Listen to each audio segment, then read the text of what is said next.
As families in Central Texas wake up to another day of heartbreak, ABC's chief national correspondent Matt Gutman joins us live. He has spent the last several days in Kerrville seeing the devastation up close. Yeah, he's been pressing officials for answers, and he's live with us this morning. Matt, I know that you saw yesterday's press conferences. Governor Greg Abbott taking a lot of heat for basically calling a reporter a loser after that reporter asked about accountability. Why do you think we are seeing this pushback on that question from officials?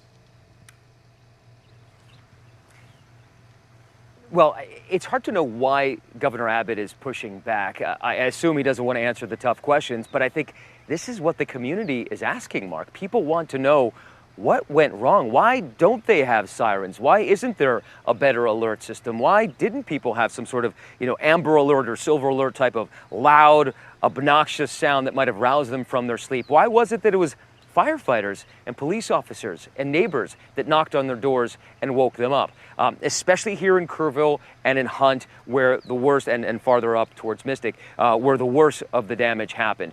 So these are the questions that I think locals are asking, and then we're referring them to public officials, and they're ducking them. Why? They don't seem to have good answers. In that press conference with county officials, I was very specific. Was the EMS manager of the county awake at the time that the floods had hit Mystic and then Hunt, and when we're deluging this part of Kerrville? He said, I don't know. He said, I don't even know if we issued an emergency alert. And the fact that they don't know this information days later is disturbing to some people. On the other hand, we do understand the scale of this disaster, right? We are now talking about 173 additional missing people. That number could also rise, over 110 dead.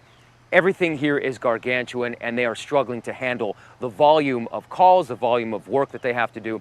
So I understand, but still, the public, I think, here is demanding some answers. Mark, we appreciate your insight, and thanks for the update, Matt.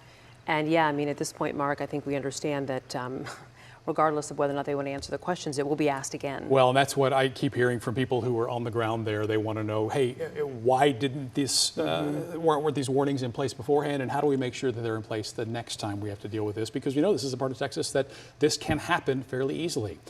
Turning our attention